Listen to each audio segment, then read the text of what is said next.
Hello everyone, I am doctor Gurvansh Sachdev, urologist from Bulandshahr. आज हम एक बहुत कॉमन प्रोस्टेट प्रॉब्लम के रिगार्डिंग बात करेंगे, जिसको कहते हैं बीपीएच, सिंपल भाषा में जिसको कहते हैं गदूद का बढ़ना।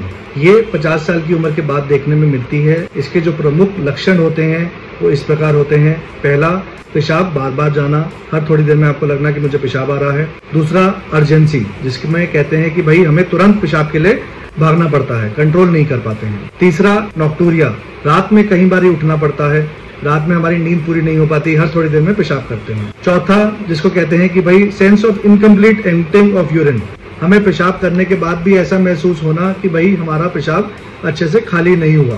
पांचवा, जिसको कहते हैं इंटरमिटेंसी, कि भाई पेशाब अटक अटक के हो रहा है, एक बार में खुल के अच्छे से धार नहीं आ रही। और छठा, जिसको कहते हैं वीक स्ट्रीम, पुअर फ्लो, धार की कमी लगना, धार खुल के नहीं हो पाना। इसका जो हमें बेसिकली रिस्क फैक्टर्स होते हैं वो इस प्रकार होते हैं कि भाई जो हम सेडेंटरी लाइफस्टाइल लीड करते हैं, जो हम अल्कोहल का इंटेक थोड़ा ज्यादा लेते हैं, या फिर कैफिनेटेड ड्रिंक्स का इंटेक बहुत ज्यादा लेते हैं, या फिर हम अपनी फिजिकल एक्टिविटी पे ध्यान नहीं देते हैं, और हमारा वजन जब बहुत अधिक होता है हमारे जो कि होना चाहिए उससे।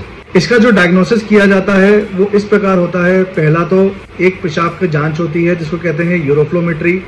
दूसरा होता है अल्ट्रासाउंड, जिसमें कि गदूद के साइज को देखा जाता है और ये देखा जाता है कि कितना पेशाब की थैली में बच जाता है पेशाब करने के बाद, या फिर जो गुर्दों में सूजन बनती है गदूद की वजह से। तीसरी जो जांच की प्रक्रिया होती है वो होता है कि लैट्रिन के रास्ते से जो गदूद की जांच की जाती है। अगली वीडियो में हम बात करेंगे कि भाई इसके लिए जो ट्रीटमेंट है वो क्या है, और यदि हम वो ट्रीटमेंट समय पे नहीं लेते तो हमें उससे क्या कॉम्प्लिकेशंस बन सकती हैं।